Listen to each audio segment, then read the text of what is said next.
Trump backed down. That was the New York Times headline today.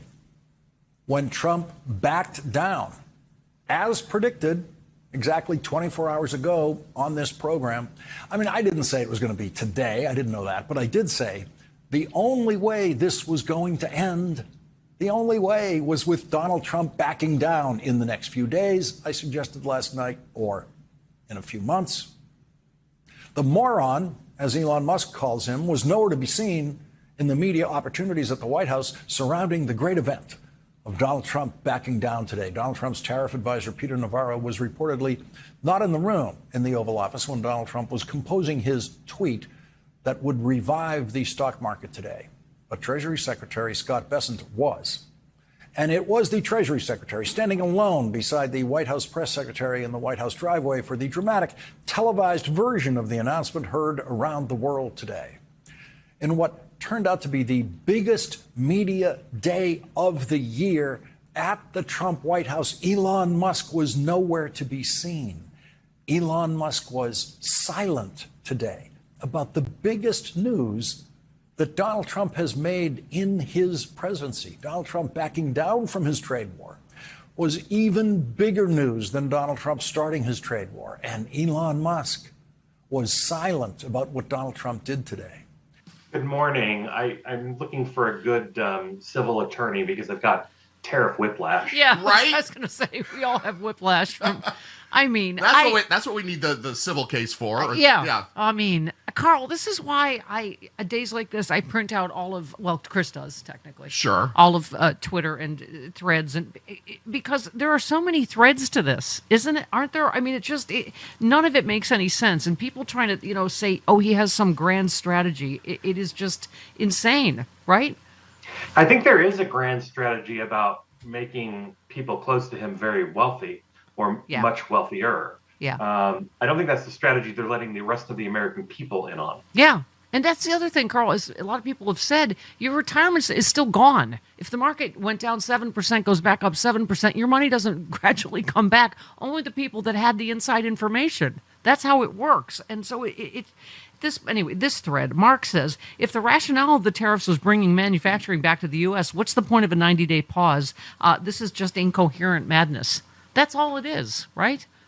No, this is a president who retreats frequently and never fesses up to it because he's never wrong. Right. And so we will continue to go through that. I think we predicted this would happen because this is what's happened every time he's talked about tariffs since he's been back in office.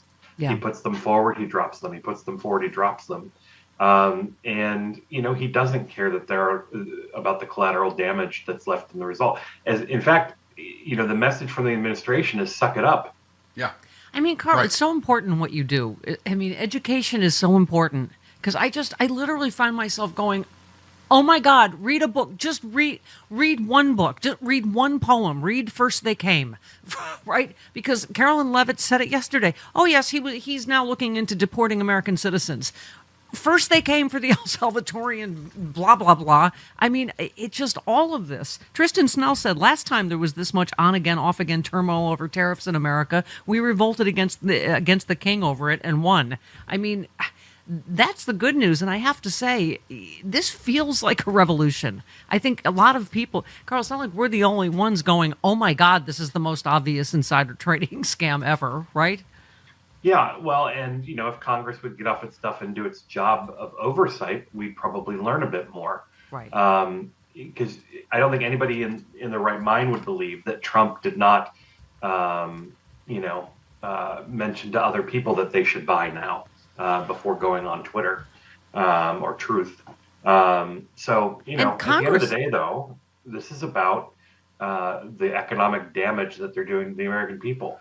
Well, and Congress should wrestle back their power, Carl, because this is just going to keep happening. Like, what do you think is going to happen in 90 days? And if they continue to give up their power and their authority, this will get even worse. Right. We're now hearing about Republicans trying to write into the rules of Congress that they can't exercise their own authority, which is just mindless. Can I just say, it's so interesting. Your family's former party and mine, the GOP, Lincoln Project, made up of all, former GOPs.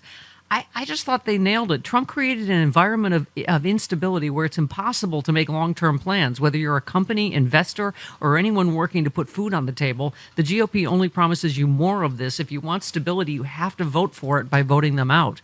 I mean, and they identify it's the whole party that's propping this up and, pretending that the naked emperor is also a genius, right? Yeah, and the only people who are benefiting from this are perhaps the health benefits of the mental gymnastics that Trump's most loyal supporters are having to go through to explain all of this. Right. Telling us that he's playing three-dimensional chess. Okay, right. Sure. Yeah. I love this one. EK, this is abuse, flat out. The President of the United States is committing constant, unrelenting emotional and psychological abuse en masse. I mean, someone else said, I feel like I'm in an abusive relationship with the United States. This really is just like psychological torture every day, not knowing what he's going to do next. Well, and it's not just that, right? It's not just the things that are receiving all of this attention, right? Talk to people who have to contact their Social Security office or their Medicare office, or who are trying to get in touch with the people in charge of student loans in the FAFSA office. And they're not only hurting people's economic well-being, but they're also undermining the institutions that support the American people, making it much more difficult for people to get what they need from the government. Carl, to your point, there's a huge story in our LA Times yesterday. It's a shambles. Doge cuts bring chaos and long waits at Social Security for seniors. I mean, all of this chaos is happening simultaneously, but they write, when Veronica Sanchez called a Social Security hotline Thursday, she waited 2 hours before her call was abruptly disconnected. Friday, she was on hold for 6 hours and still didn't get through to anyone. I'm trying to imagine my mom having to do this at 80-something, 90-something, you name it, right? I'm going to have to take time out of my work to stand in line and hopefully get this resolved, she said. For Sanchez, the stakes are high. If she doesn't obtain a medical letter from the agency by April 15th, her parents, who are on a fixed income, risk losing $2,500 a month in medical care. They would no longer receive insulin medication for their diabetes, she said, could lose their daily visit from a nurse.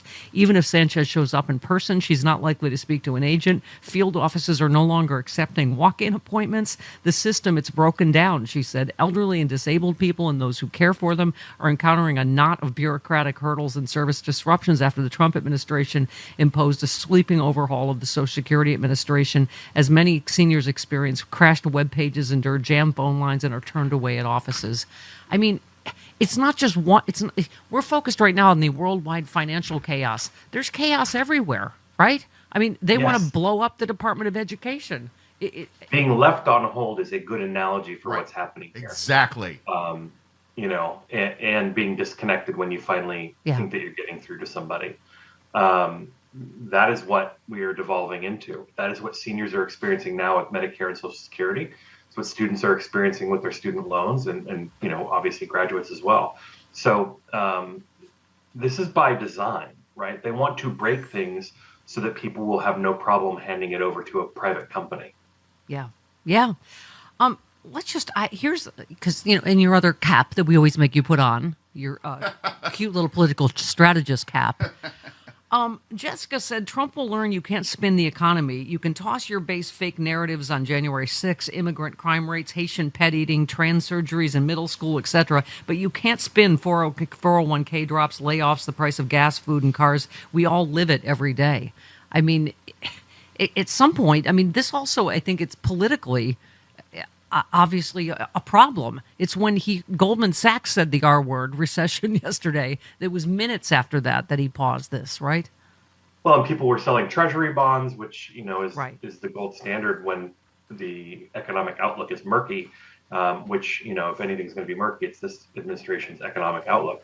So I think that's ultimately what pulled him back, but that doesn't mean that he will not continue to do this.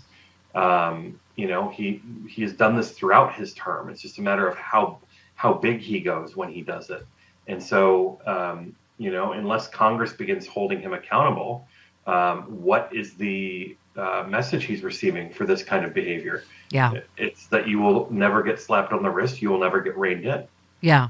In America, personal religious beliefs should be just that, personal. But today, Christian nationalism is on the rise, threatening separation of church and state. Laws are being passed based on religious doctrine instead of reason, eroding our rights and freedoms in legislatures, public schools, even in courtrooms. One set of religious beliefs is being forced onto everyone else, but that's not what our founders intended. The Freedom from Religion Foundation is fighting back as the nation's leading group of free thinkers working to keep religion out of government. FFRF protects your right to think for yourself, whether you've always been secular, left religion behind, or simply believe in true religious freedom for everyone. If we don't stand up now, we may lose our religious freedoms. Join FFRF in defending our secular constitution and keeping faith a personal choice, not a government mandate.